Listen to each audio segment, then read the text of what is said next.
بسم اللہ الرحمن الرحیم۔ السلام علیکم ورحمۃ اللہ وبرکاتہ۔ جنت میں ہم بستری کیسے ہوگی؟ کیا جنت میں بچے پیدا ہوں گے؟ کیا جنت میں مردوں کو بیوی سے ہم بستری کی خواہش ہوا کرے گی؟ کیا جنت میں میاں بیوی بچہ پیدا کریں گے؟ اگر جنت میں بچے پیدا ہوں گے تو بچوں کی پیدائش کا طریقہ کار کیا ہوگا؟ محترم ناظرین، جب اللہ پاک نے حضرت آدم علیہ السلام کی تخلیق فرمائی تو آپ علیہ السلام اکیلے میں تنہائی محسوس کرتے تھے، اپنے آپ جیسے کسی چیز کی کمی محسوس کرتے تھے۔ اس لیے اللہ پاک نے آپ علیہ السلام کی پسلی سے اماں حوا علیہ السلام کو پیدا فرما کر آپ کی وہ کمی پوری فرمائی۔ اللہ پاک نے عورت کو اپنے شوہر کو خوشی مہیا کرنے کے لیے شادی کے بندھن میں جوڑ دیا۔ اب سوچنے والی بات ہے، دلہا دلہن کی شادی ہو، میاں بیوی ایک ازدواجی رشتے میں جڑ جائیں اور ان میں ہم بستری نہ ہو تو اس رشتے میں کھٹاس اور کڑواہٹ پیدا ہونا شروع ہو جاتی ہے۔ اس لیے میاں بیوی میں ہم بستری کے عمل سے محبت میں اضافہ ہونے اور رشتہ مضبوط ہونے میں کنکریٹ کا کام کرتی ہے۔ یہ تو صرف دنیا کی زندگی کی بات ہو رہی ہے۔ جب جنتی جوڑے جنت میں ہوں گے، اگر وہاں ہم بستری نہ ہو تو جنت میں رہنے کا سارا مزہ کرکرا ہو جائے گا۔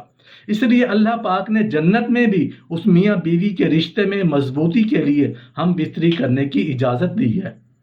نہ صرف اجازت ہوگی بلکہ ہم بستری کا یہ عمل بعض روایات کے مطابق کئی مہینوں بلکہ کئی سالوں پر محیط ہوگا، جس میں نہ جنتی مرد کو اور نہ جنتی عورت کو کوئی کمزوری ہوگی نہ تھکاوٹ ہوگی۔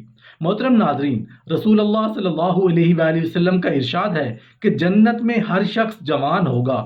تو پھر کیا جنت میں پیدا ہونے والا بچہ جوان پیدا ہوگا یا پھر اس کے بڑھنے کا کوئی خاص عمل مخصوص ہوگا؟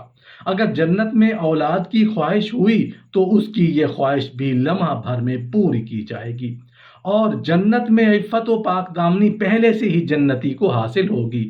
وہاں نہ گناہ کا تصور ہوگا اور نہ ہی گناہوں کے خیالات ہوں گے۔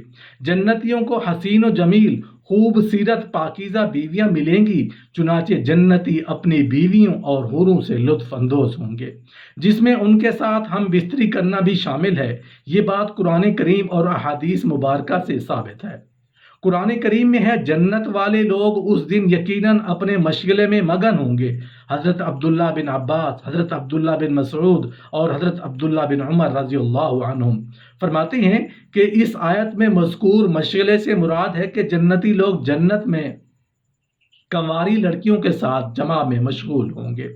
قرآن کریم میں دوسری جگہ ارشاد ہے، اس جنت میں ہر وہ چیز ہوگی جس کی دلوں کو خواہش ہوگی اور جس سے آنکھوں کو لذت حاصل ہوگی۔ ان سے کہا جائے گا کہ اس جنت میں تم ہمیشہ رہو گے۔ جنت میں ہم بستری کا ثبوت احادیث مبارکہ سے بھی ثابت ہے۔ حضرت ابو سعید خدری رضی اللہ عنہ سے مروی ہے کہ رسول اللہ صلی اللہ علیہ وآلہ وسلم نے ارشاد فرمایا، اہل جنت جب اپنی بیویوں سے ہم بستری کر چکیں گے تو وہ دوبارہ کنواری بن جائیں گی۔ حضرت زید بن ارقم رضی اللہ عنہ سے مروی ہے کہ ایک مرتبہ ایک یہودی رسول اللہ صلی اللہ علیہ وآلہ وسلم کی خدمت میں حاضر ہوا اور کہنے لگا، اے ابو القاسم، یہ آپ صلی اللہ علیہ وآلہ وسلم کی کنیت ہے، کیا آپ یہ کہتے ہیں کہ جنتی لوگ کھائیں گے اور پئیں گے؟ اس کے جواب میں رسول اللہ صلی اللہ علیہ وآلہ وسلم نے ارشاد فرمایا، قسم ہے اس ذات کی جس کے قبضہ میں میری جان ہے، جنت میں ایک جنتی کو 100 آدمیوں کے برابر کھانے پینے، شہوت اور ہم بستری کا طاقت دی جائے گی۔ اس پر اس یہودی نے کہا، جب وہ شخص کھائے گا اور پیے گا تو اس کو قضا حاجت کی ضرورت بھی تو پیش آئے گی۔ تو اس کے جواب میں رسول اللہ صلی اللہ علیہ وآلہ وسلم نے ارشاد فرمایا، اس کی حاجت اس پسینے سے دور ہو جائے گی جو مشک کی طرح ان کے جسم سے نکلے گا، اور پھر ان کے پیٹ ہلکے ہو جائیں گے۔ حضرت ابو ہریرہ رضی اللہ عنہ سے مروی ہے کہ رسول اللہ صلی اللہ علیہ وآلہ وسلم سے دریافت کیا گیا، کیا ہم جنت میں ہم بستری کریں گے؟ آپ نے فرمایا، ہاں، قسم ہے اس ذات کی جس کے قبضے میں میری جان ہے، جنت میں ہم بستری ہوگی۔ جب جنتی ہم بستری سے فارغ ہو جائے گا تو جنتی عورت دوبارہ پاکیزہ اور کنواری ہو جائے گی۔ حضرت ابو ہریرہ رضی اللہ عنہ سے مروی ہے کہ رسول اللہ صلی اللہ علیہ وآلہ وسلم سے دریافت کیا گیا، کیا ہم جنت میں اپنی عورتوں کے ساتھ ہم بستری کریں گے؟ تو آپ صلی اللہ علیہ وآلہ وسلم نے ارشاد فرمایا، ایک جنتی شخص ایک دن میں 100 کنواری عورتوں کے ساتھ ہم بستری کرے گا۔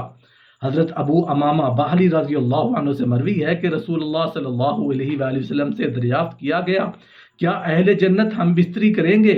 تو آپ صلی اللہ علیہ وآلہ وسلم نے ارشاد فرمایا، جی ہاں، ہم بستری کریں گے، ایسی ایسی شرمگاہوں کے ساتھ جو نہ تھکنے والی ہوں، ایسی شہوت کے ساتھ جو نہ ٹوٹے، پے در پہ ہم بستری کریں گے۔ نیک عورت اگر شادی شدہ ہے تو جنت میں اپنے جنتی شوہر کے ساتھ رہے گی اور شوہر کو ملنے والی حوروں کی سردار ہوگی، اور اللہ تعالیٰ اس عورت کو ان سے حسین و جمیل بنائیں گے، اور وہ میاں بیوی آپس میں ٹوٹ کر محبت کرنے والے ہوں گے۔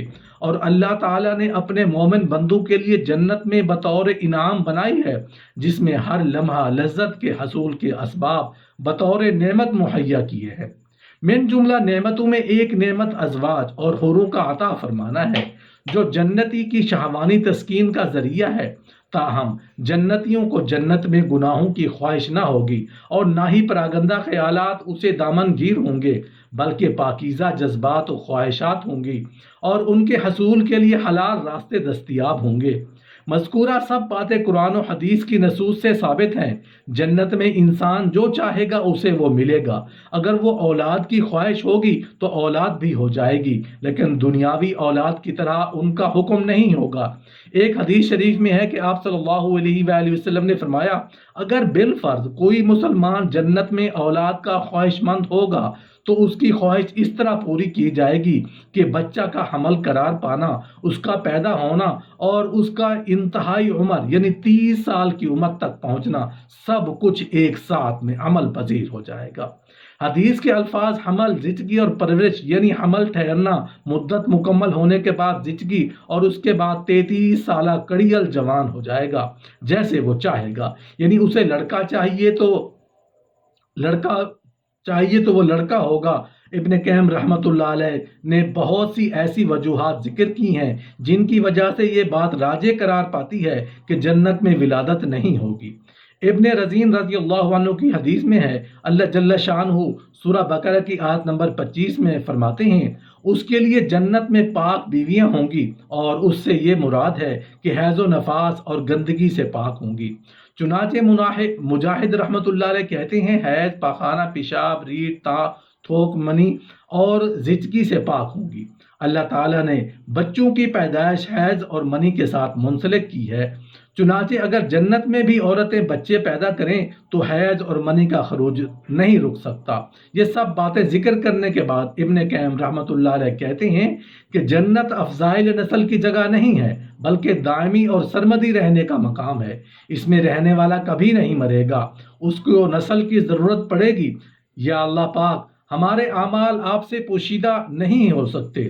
جو کچھ ہم نے پہلے کیا اس کو بھی آپ جانتے ہیں، اور جو کچھ ہم کر رہے ہیں آپ ہمارے ہر چیز سے باخبر ہیں۔ یا اللہ پاک، ہمارے گناہوں کو اپنی رحمت سے بخش دے، معاف فرما دے۔ اپنی رحمت سے ہم تمام مسلمانوں کو جنت کا مستحق بنا دے۔